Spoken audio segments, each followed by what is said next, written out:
One of the things I try to do every week when I sit here in Cardiff Bay representing the people of Blaenau Gwent is to ensure that people hear our voices, hear what is important to us in Blaenau Gwent. So this week, I spoke in a debate on primary care. We all know that getting to see a doctor is one of the most important things that we need in Blaenau Gwent. We've seen real investment in our health service, but getting to see a doctor can be really difficult sometimes. So I brought it up here at the National Assembly, and the Health Minister replied to the debate yesterday. Thank you very much, Deputy Presiding Officer. Like others, well, with the exception of perhaps of a Conservative spokesperson, I want to welcome the publication of his plan, and there's much to be welcomed in it. I think one of the things that scares Darren Miller is the sheer scale of the ambition alongside the vision of a primary healthcare sector which is coherent and which treats a range of conditions and illnesses at the most local level. It's what we need to be able to do. I broadly agree both with the breadth of this approach, but also its focus. A focus on proactive well-being, a whole system rooted in that focus and the empowerment of knowledge that the model seeks to describe.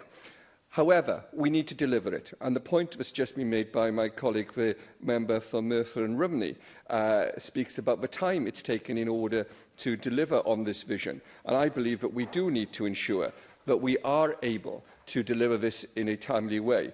I speak to constituents on a regular basis who are concerned and worried about the move away from the familiar single-handed surgery to a cross-disciplinary centre for primary care. And I share their concerns and I share their worries. What we need to be able to do is to make the case that Di Lloyd made very well, that the GP is not the only answer, but accessing the sort of primary care which is appropriate for their needs. And this demands, and the plan recognises this, an informed public and what it describes as empowered communities, being the basis for delivering on that vision.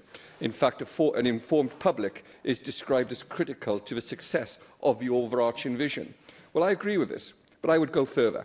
I would say that confidence in the system and the confidence of people and communities in the services they receive is also essential to the delivery of a vision and essential to the delivery of a proactive well-being system and not simply a reactive illness system.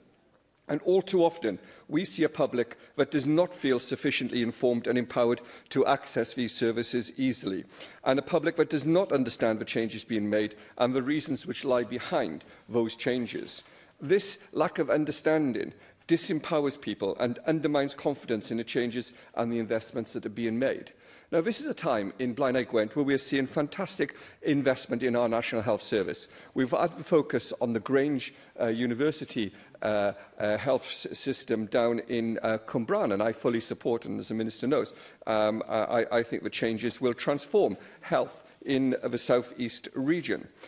But we also need to see, and we have seen, investment in Bryn Mawr and the plans for a new wellbeing centre on the site of the General Hospital in Tredegar.